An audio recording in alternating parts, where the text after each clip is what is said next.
Praise Lord, good morning.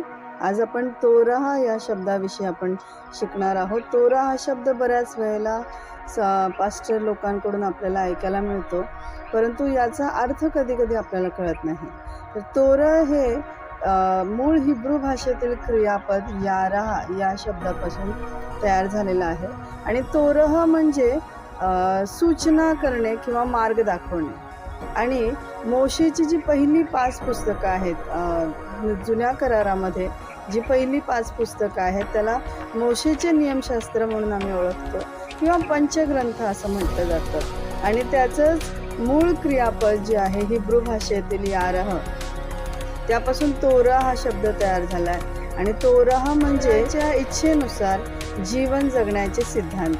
म्हणजे पहिली 5 पुस्तकं आपल्याला शिकवतात की आम्ही हे जीवन कसं जगायला पाहिजे, जेणेकरून परमेश्वराची इच्छा आम्ही पूर्ण करू शकू. परमेश्वर तुम्हाला आशीर्वादित करो.